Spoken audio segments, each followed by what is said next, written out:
1 minute ভিডিওটি দেখুন, আপনিও কান্না করবেন। রাতে মায়ের হাতে রান্না করা খাবার খুব মজা করে খেয়ে রাত 10টায় ঘুমিয়ে গেল ছেলেটি। সকাল গেল, ঘুম থেকে উঠলো না। ছেলেটি আরামে ঘুমাবে বলে মা আর ডাকলো না। দুপুর হয়ে গেল, ছেলেটি ঘুম থেকে উঠলো না। এবার মা অনেক ডাকলো, তারপরও ছেলেটি উঠলো না। মা চলে গেল, একটু পরে আবার আসলো। এবার অনেক ডাকার পরে উঠলো না। তারপর মা অনেক বকলো, ছেলেটি তাও উঠলো না। এবার মা একটি থাপ্পড় দিল, তা উঠলো না। এবার মা ছেলেটির হাত ধরে টান দিল, কিন্তু ছেলেটির পুরো শরীর নড়ে উঠলো। ছেলেটির শরীর পাথরের ন্যায় শক্ত হয়ে গেছে। মা কিছু না বলে চুপ করে রুম থেকে বের হয়ে গেল এবং বাবাকে ডেকে নিয়ে আসলো। বাবা অনেক ডাকার পরেও ছেলেটি উঠলো না। এবার বাবা চোখের জল ফেলে বলছে, উঠে আয়, তোকে আর কোনোদিন আমি কিছু বলবো না। যেমন করে থাকতে চাস থাক, তারপর উঠে আয়, তোকে আজকেই ল্যাপটপ কিনে দেব। ছেলেটি অবাক হয়ে দেখছে বাবা এত করুণা করে কোনোদিন বলে না, কিন্তু আজ বলতেছে। ছেলেটি তখন উঠে আসতে চাচ্ছে, কিন্তু কিছুতেই উঠতে পারছে না। এদিকে বাবা নানান রকমের লোভ দেখে বলছে উঠে আসতে। একটু পর ছেলেটির বাড়িতে অনেক মানুষ চলে আসলো। ওদিকে মা কাঁদছে, কেউ বা মাকে সান্ত্বনা দিচ্ছে, আবার কেউ বাবাকে, আবার কেউ ভাই বোনকে নানান কথা বলে বোঝাচ্ছে। একটু পরে কয়েকজন এসে ছেলেটিকে খুব যত্ন করে বিছানা থেকে নামিয়ে লোহার শক্ত খাটিয়ায় শুইয়ে দিল। ছেলেটি তখন কাঁদছে আর বলছে, আমার পিঠে প্রচন্ড ব্যথা লাগছে, নামাও এখান থেকে। কেউ তখন তার কথা শুনলো না। একটু পরে ওই মানুষগুলো গরম পানি নিয়ে এসে ছেলেটার শরীরে কিছুটা পানি ঢেলে দিল। ইস, শরীরটা পুড়ে যাচ্ছে বলে ছেলেটি চিৎকার করলো, কিন্তু ছেলেটির কথা কেউ শুনছে না। ছেলেটিকে পরম যত্নে গরম পানি দিয়ে খুব সুন্দর করে ডলে ডলে ধুচ্ছে। ছেলেটি কাঁদছে আর বলছে, আমাকে আর গরম পানি দিও না, শরীর পুড়ে যাচ্ছে, আর ডলা দিও না, খুব ব্যথা লাগছে। কিন্তু ছেলেটির কথা কেউ শুনলো না।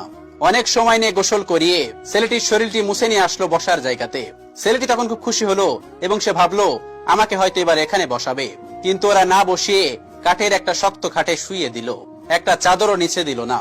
একটু পরে বাবা, ভাই আরো কয়েকজন মিলে ছেলেটিকে একটা সাদা কাপড় মোড়ালো। মা অনেক আদর করে মুখে হাত বুলাচ্ছে আর কাঁদছে। ছেলেটিকে এত আদর কোনোদিন করেনি তার মা। ছেলেটি তার মাকে অনেক কিছু করে বলছে, তোমরা কান্না থামাও, তুমি কান্না থামাও, কিন্তু কিছুতেই কান্না থামছে না। ছেলেটি অনেক করে বলছে, তোমরা কেঁদো না। মা কিন্তু কিছুতেই শুনছে না ছেলেটির কথা। একটু পর কয়েকজন এসে ছেলেটির পা আর মাথাটা বেঁধে দিল।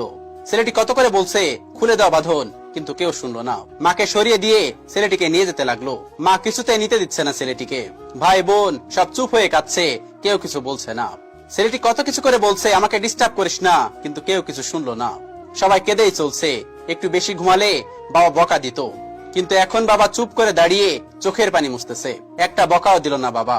মাকে জোর করে সরিয়ে দিয়ে কয়েকজন ছেলেটিকে নিয়ে অনেক মানুষের সামনে শুয়ে দিল একটা ছায়ায়। তারপরেই ছেলেটি জানাজা পড়ানো হলো। জানাজা শেষ করে নিয়ে গেল ছেলেটিকে। একটু দূরে একটা মাটির গর্ত করে রেখেছে। বাবা আর ভাই দুজন মিলে মাটির গর্তে নেমে ছেলেটিকে কোলে তুলে নিয়ে ওই মাটির গর্তে শুইয়ে দিল। একটা বালিশ বা চাদর কিছুই দিল না, একটা লাইটও দিল না। ছেলেটির পা এবং মাথার কাছের বাঁধন গুলো খুলে দিয়ে উপরে খুব তাড়াহুড়া করে কাঁচা বাঁশ দিয়ে ঢেকে দিল। তার উপরে আরো কত কি দিল। ছেলেটি কিছুই দেখতে পাচ্ছে না। যতই সময় যাচ্ছে মাটির গর্তটা ঠিক ততটাই অন্ধকার হয়ে যাচ্ছে। ছেলেটি চিৎকার করছে আর বলছে, আমাকে এখান থেকে বের করো, আমার খুব ভয় করছে, আমি কিছু দেখতে পারছি না। একটু পরেই ছেলেটির উপর মাটি চাপা দিয়ে সবাই চলে যাচ্ছে। ছেলেটি ডাকছে আর বলছে, আমাকে একা রেখে যেও না। না, কেউ শুনলো না ছেলেটির কথা। স্বার্থপরের মতো সবাই চলে গেল। কি ভাবছেন? এটা কিন্তু অনেক শিক্ষামূলক একটি গল্প। একবার ভেবে দেখুন তো, জীবনে আর কত রং তামাশা করার বাকি আছে। আল্লাহ তাআলা আমাদের সকলকে জানার এবং বোঝার তৌফিক দান করুন। আমিন।